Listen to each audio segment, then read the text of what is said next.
আমি আপাকে দিয়ে শুরু করতে চাই। আপা, কেমন কাটলো সরকারের হানিমুন পিরিয়ড? এই যেমন একটি প্রশ্ন আছে, এর পাশাপাশি আমরা আন্তর্জাতিক ক্ষেত্রে দেখছি যে ভারত বাংলাদেশের মধ্যে একটি হঠাৎ করেই টানাপোড়েন দেখছি। দুদিন আগে দেখলাম যে সবকিছু একটু ভালো ভালো একটু সব প্রস্তুতি শেষ, প্রধানমন্ত্রী তারেক রহমান যাবেন, এরকম একটি আলোচনা দেখলাম। আবার গতকালকে আমরা দেখছি যে অনুকূল পরিবেশ নেই দুই ধরনের। আমি শুরুতেই সরকারের কেমন কাটলো 6 মাস, কিভাবে দেখছেন আপনারা? আমি তো একটু আগে আপনার ইয়েদের সঙ্গে কথা বলছিলাম, রিপোর্টারের সঙ্গে। এই সরকারটা দেখেন আপনার ক্ষমতায় এসেছে একটা অভ্যুত্থানের পরে, এবং এই অভ্যুত্থানের পরে যে সরকার আছে তার কাছে কিন্তু মানুষের অনেক বেশি প্রত্যাশা থাকে। মানে যত কিছু তাদের ক্ষোভ বেদনা আশা ভরসা সবকিছু মনে করে যে সরকার শেষ ঠিক করে দেবে। তো সুতরাং ওভারনাইট তো কোনো কিছু করা যায় না। এই সরকার আপনার খুব একটা ক্রিটিক্যাল টাইমে আপনার ক্ষমতায় এসেছে, এবং এই সরকারের আপনার সামনে বহুবিধ আপনার চ্যালেঞ্জ, বহুবিধ ইন্টারন্যাশনাল ন্যাশনাল সব ব্যাপারে। তো সেদিক থেকে আমার মনে হয় যে সরকার এখনো গুছানোর চেষ্টা করছে, ঠিকমতো গুছিয়ে উঠতে পারে নাই বলে আমার মনে হয়। কারণ এক্স্যাক্টলি সরকারের লিডারশিপটা কে দিচ্ছে সেটা কিন্তু অস্পষ্ট। মনে হচ্ছে একটা গ্রুপ, একটা অ্যাপারেটাস মিনিস্টারকে ঘিরে আপনার কাজগুলি করছে, যার জন্য আপনার মনে হয় যে যে যে সমস্ত আহ, মানে প্রত্যাশা লোকে মানে আশা করেছিল তার মধ্যে অনেক ঘাটতি পড়ে যাচ্ছে। প্রথমত হলেন ধরেন সামাজিক সুরক্ষার ব্যাপারে কতগুলি পদক্ষেপ নিয়েছেন, সেগুলি আমরা মনে করি যে সরকারের একটা ভালো উদ্যোগ। কিন্তু এটা কিভাবে আপনার যে আপনার প্রশাসনিক যে একটা কাঠামো সেটা তৈরি হয়নি এখনো। তো সুতরাং এটা কার্যকর করতে গেলে আপনার সফল হবে কি না হবে না এটা নিয়ে আপনার চিন্তা ভাবনার অনেক অবকাশ রয়েছে।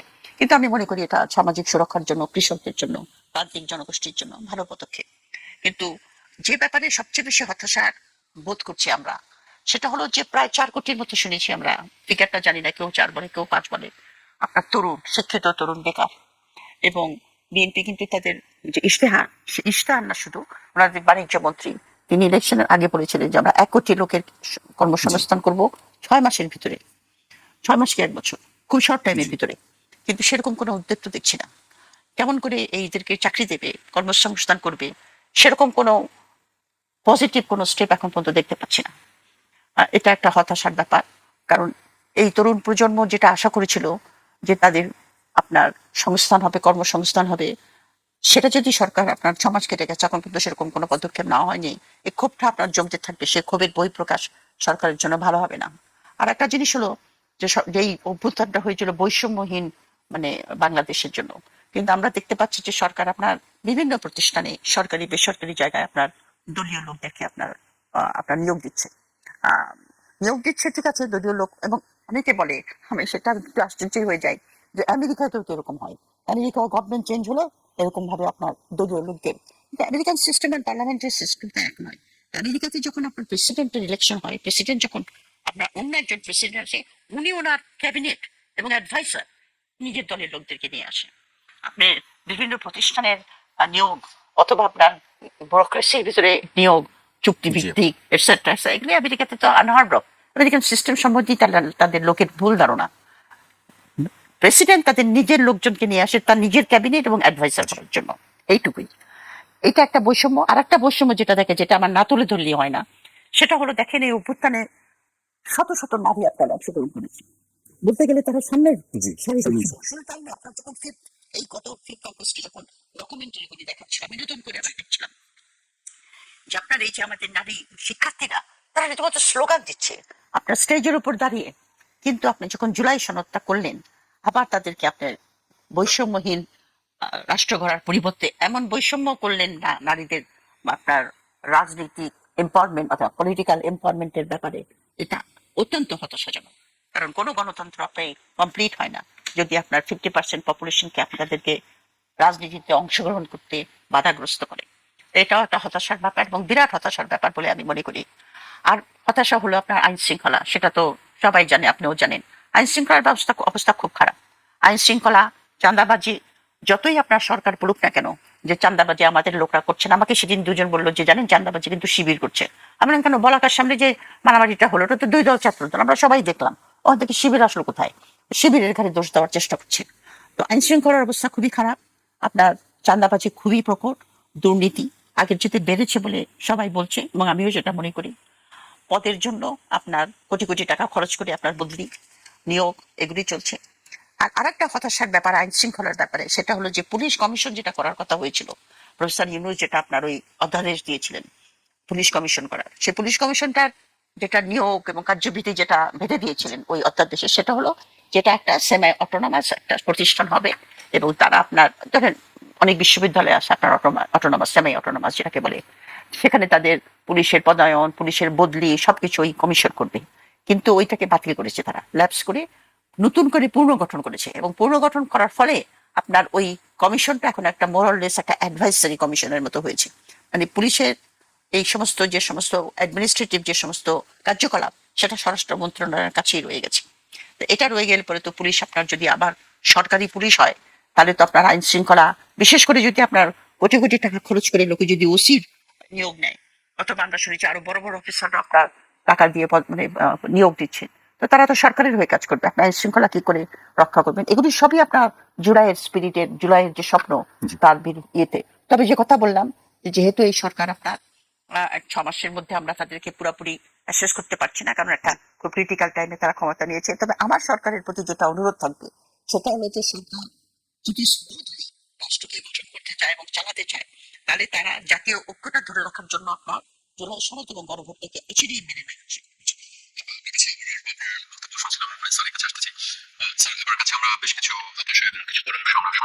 আমি একটু পররাষ্ট্রনীতির দিকে একটু দৃষ্টি দিতে চাই। আজকেও সরকার পক্ষ থেকে বলা হয়েছে যে বাংলাদেশ নতজানু পররাষ্ট্রনীতি থেকে বেরিয়ে এসেছে।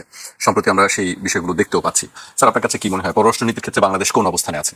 ধন্যবাদ। প্রথমে আমি ম্যাডাম লীলারা চৌধুরীকে আমার শ্রদ্ধা নিবেদন করছি, এবং বেশ কিছুদিন অনেকদিন পর তার সাথে আজকে এই প্রোগ্রামে আসতে পেরে নিজেকে সম্মানিত বোধ করছি। Thank you. এখন ম্যাডাম যে কথাগুলো বলেছেন তার সাথে আমি সম্পূর্ণ একমত পোষণ করি, এবং পররাষ্ট্র নীতির কথা বলার আগে দু একটা কথা নিশ্চয়ই বলা দরকার, যে এই সরকারের যে ব্যর্থতার মাত্রা সেটা প্রকট হয়ে ধরা পড়েছে যখন তারা জুলাই সনদকে অত্যন্ত নিম্ন রুচির মাধ্যমে অগ্রাহ্য করলো, এবং সেখানে নটের গুরু ছিল এই যে একজন self declared legal expert Salahuddin. সে স্বরাষ্ট্রমন্ত্রী হয়ে এই যে পার্লামেন্টে উঠে এত মিডিয়কার, সুযোগ সন্ধানী, নিম্ন রুচির যে ব্যাখ্যাগুলো দিত, যেমন ধরেন লেটেস্ট এই কিছুদিন আগে যে প্রেসিডেন্ট ইলেকশনের হওয়ার কথা, সেখানে এই আর্টিকেল 70 প্রসঙ্গ নিয়ে তিনি বলছেন যে আমাদেরকে এখানে সংবিধান পুঙ্খানুপুঙ্খ ফলো করতে হবে, মানে যেটা আর কি তাদের স্বার্থে আর্টিকেল 70টাকে প্রয়োগ করতে পারে, পুঙ্খানুপুঙ্খ প্রয়োগ করতে হবে। কিন্তু আমি এটা বলতে পারি যে তিনি বলছেন যে ইলেকশনের পরে সংসদে এসে তখন সংস্কারের ব্যাপারে আমরা পূর্ণ, মানে আমাদের যখন ওই সাধু ওই উদ্দেশ্য সাধন করা হবে তখন আমরা দেখব। এখন এই যে এই ধরনের অবস্থান নেয়, আর বিএনপি একে প্রমোট করেছে এতদিন হোম মিনিস্ট্রির নিয়ন্ত্রণে থেকেও, যে আইনের ব্যাখ্যা দিয়েছে, সেখানে তাকে একটা ভুল ব্যাখ্যা থেকে থামানোর কেউ রিয়েলি কার্যকর কেউ ছিল না। জামাতেও পার্লামেন্টে সেরকম কাউকে সুযোগ দেওয়া হয়নি, এবং তার ফলে দেখা গেছে যে সরকারের যে বিভিন্ন নিয়োগগুলো পররাষ্ট্র নীতির ব্যাপারেও যদি আপনি দেখেন, কোনখান থেকে একজন মানে যার ফরেন পলিসি কোনো ট্রেনিংও নাই, ধারণা নাই, এই যে হুমায়ুন কবির নামে লোকটা কিভাবে এসে জুড়ে বসলো, এবং যখন ডক্টর খলিল কথা বলতো একেবারে তার গায়ের উপরে উঠে মনে হয় যেন আমি বলছি। হ্যাঁ, এবং শোনা যায় যে এখন এই যে ভারতের ব্যাপারে যে বাংলাদেশের যে অবস্থান নিয়েছে, সেখানে সে কিন্তু ভারতে যাওয়ার ব্যাপারে, এটা আমি বেশ কয়েকটা সোর্স থেকে জানলাম, বেশ চাপ সৃষ্টি করেছিল। এখন পররাষ্ট্রনীতির ক্ষেত্রে যা অর্জন হয়েছে আমার মনে হয় সেটাই এই সরকারের একমাত্র মানে কার্যকর অর্জন, এবং সেটা হতে পেরেছে আমাদের ফরেন মিনিস্টার যেহেতু ডক্টর খলিলুর রহমান ছিল, যদিও তার চারপাশে তার প্রচুর শত্রু, এমনকি ফরেন সার্ভিসেও তার সমসাময়িকরা যারা রয়েছে তারা নানা রকমের ইয়ে তৈরি করে। যেমন আমি আরো কয়েকজন জানি যারা এখন অ্যাক্টিভলি ফরেন সার্ভিসে ছিল, রিটায়ার করে টক শোতে আসে প্রায়, তারা কেউই দেখি মোটেও টলারেন্ট না। তৌহিদ হোসেনকে তো আমরা দেখেছি যে সরাসরি, তা সত্ত্বেও কিন্তু ডক্টর খলিল আমাদেরকে যেভাবে স্টিয়ার করে ভারতের প্রভাব থেকে টেনে নিয়ে আসতে পেরেছে, এটা কিন্তু কোনো অন্য কেউ হলে আমার মনে হয় না যে এটা সম্ভব হতে পারতো। জেনারেল অ্যাসেম্বলিতে আমরা এত বড় সম্মান পেলাম, মাত্র 4টা ভোট এদিক সেদিক হলেই কিন্তু উল্টে যেত। ভারত আর ইসরায়েল প্রচন্ড চেষ্টা করেছে ইউরোপিয়ান ইউনিয়নকে নিয়ে, তারপর প্রো ওয়েস্টার্ন যে অনেক সেই তৃতীয় বিশ্বের দেশগুলো মিলে নিশ্চিত ছিল যে সাইপ্রাসের ক্যান্ডিডেটকে জিতাবে, কিন্তু সৌভাগ্য হচ্ছে যে মার্কিন যুক্তরাষ্ট্র এবং আরো 3টি দেশ মিলে তারা বাংলাদেশের পক্ষ নিয়েছে। এটা কিন্তু একটা অভূতপূর্ব বাস্তবতা। আমেরিকানরা বাই অল মিনস সাইপ্রাসের পক্ষেই থাকার কথা, কিন্তু আমরা তো দেখলাম যে ডক্টর খলিলের উপর মার্কিন যুক্তরাষ্ট্রের এত গভীর একটা আস্থা রয়েছে, সেটা কিন্তু ওই সেই ট্রেড নেগোসিয়েশনসের সময় থেকেই গড়ে উঠেছে, যার ফলে ভারত ও তার ইসরায়েলি লবি পরাজিত হলো। বাংলাদেশের জন্য একটা বিরল সম্মান, এবং এই যে জেনারেল অ্যাসেম্বলিতে ডক্টর খলিল যাচ্ছে, আমার সুযোগ হয়েছে তার সাথে মাঝে দু একবার কথা বলার, আলোচনা করার। তিনি বললেন যে বাংলাদেশে তিনি তার যে দায়িত্ব সেটাকে কোনোভাবেই নেগলেক্ট করবে না, এবং আগামী দিনগুলোতে এটাই ইম্পর্টেন্ট। এই যে আমাদের যে পররাষ্ট্রনীতির বিষয়ে ভারত বারবার চাইছে যে যেন হাসিনার সময়ের যে ধারাবাহিকতা সেখানেই যেন বাংলাদেশ ফিরে যায়, এবং তারেক জিয়াকে প্রধানমন্ত্রীকে দিল্লিতে নেয়ার তার মূল উদ্দেশ্যই হচ্ছে যে কোনোভাবে চীনের সাথে আমাদের নিরাপত্তার সম্পর্ক সেটাকে ধ্বংস করা। এই যে করিডোরের আইডিয়া মায়ানমার হয়ে কক্সবাজার পর্যন্ত, সেটা যেন কোনোভাবেই না হয়। এবং এমন কিছু তাদের রয়ের প্রধান ঢাকায় এসে এমন কিছু বার্তা দিয়ে গিয়েছে, অনেকে বলে যে এটা সেই হানি ট্র্যাপ করা, এবং দিল্লিতে নিয়ে হয় সে রাজি হবে, না হয় তাকে বাধ্য করা হবে। এই পরিস্থিতিতে ডক্টর খলিলের প্রচেষ্টাতেই আমার মনে হয় যে এই দিল্লি সফর আপাতত স্থগিত হয়েছে, এবং যে কূটনীতিক ভাষা ব্যবহার করা হয়েছে সেটা অত্যন্ত স্কিলড, আমি বলবো যে যে এটা হাসিনাকে ফেরত দিতে হবে, এবং এই ফেরত দেওয়ার প্রক্রিয়ায় যে বারবার ভারতীয় মিডিয়া বলে আসছে যে তাকে সসম্মানে বাংলাদেশে আনতে হবে, তার ডেথ সেন্টেন্স এড়িয়ে সরে ফেলতে হবে। বাংলাদেশের যে অবস্থান পররাষ্ট্র মন্ত্রণালয়, সেখানে তাকে বলা হয়েছে সরাসরি হস্তান্তর করতে হবে, যেটা আমি মনে করি যে কোনো বিশেষ ব্যবস্থা হবে না। সে মৃত্যুদণ্ডপ্রাপ্ত একজন আসামি, বর্ডারে বিএসএফ আমাদের বিজিবির কাছে তাকে হ্যান্ড ওভার করবে, এবং তাকে প্রিজন ভ্যানে করে ঢাকায় নিয়ে আসা হবে। এটাই কিন্তু একজন ক্রিমিনাল, দণ্ডপ্রাপ্ত ক্রিমিনাল আচরণ, এবং এই এই ধরনের একটা ইমপ্রেশন কিন্তু ফরেন মিনিস্ট্রির স্টেটমেন্টে বোঝা গেছে। গত দু একদিনেই আমরা ভারতীয় রিয়াকশন দেখতে পেলাম, তারা রীতিমতো স্টান্ড যে এত সাহস।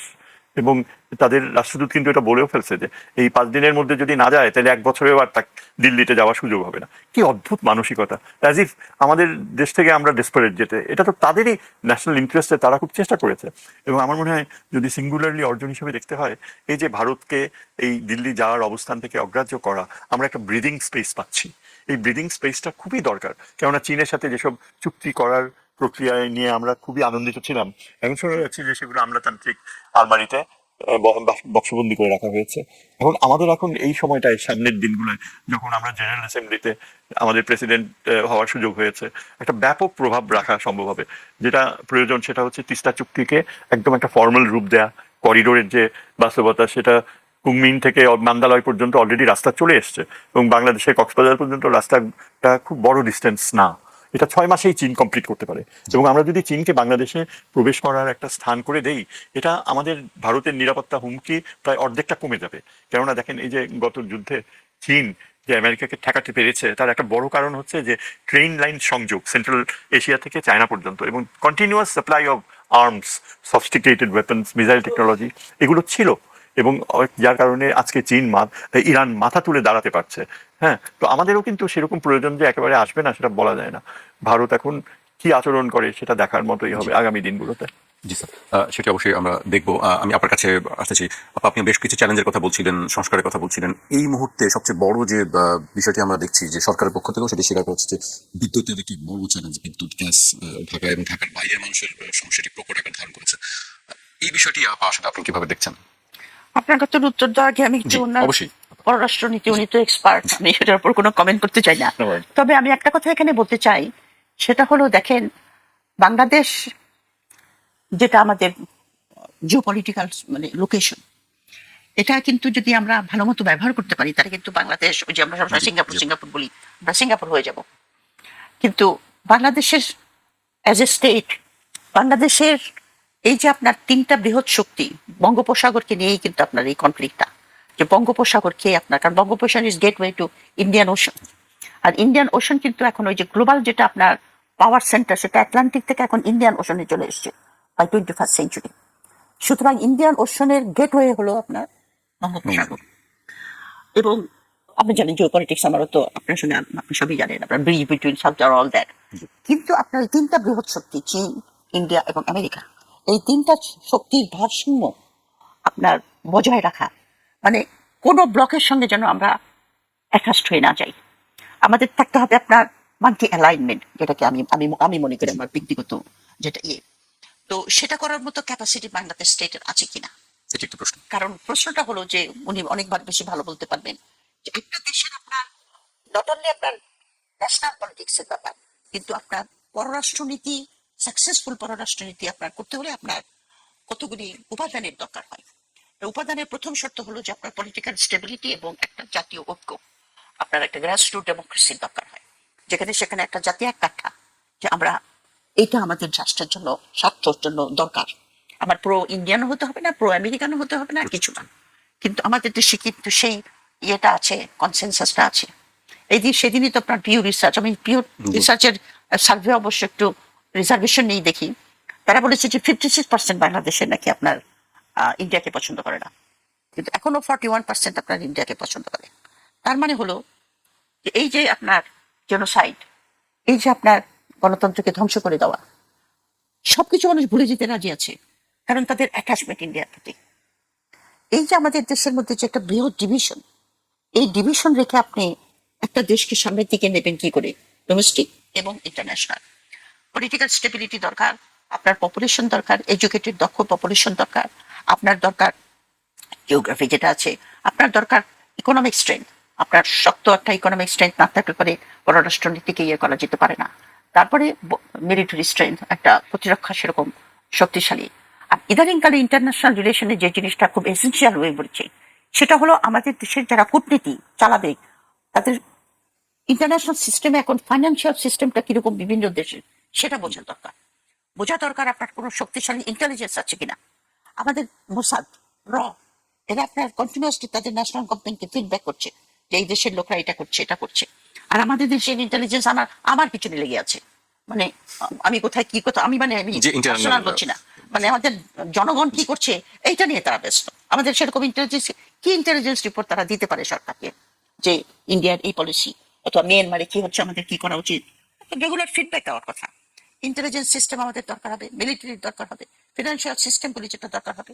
আমাদের রাষ্ট্রের ক্যাপাসিটির অনেক ঘাটতি আছে, কিন্তু তবু আমি বলবো যে আমাদের কোনো উপায় নাই, যদি আমরা স্বাধীন রাষ্ট্র এবং নিজেদের জাতীয় স্বার্থ ধরে রাখতে পারি চাই, তাহলে আমাদের এই তিনটা শক্তিকে আপনার কাউকে আমরা কমপ্লিটলি ইগনোর করতে পারবো না।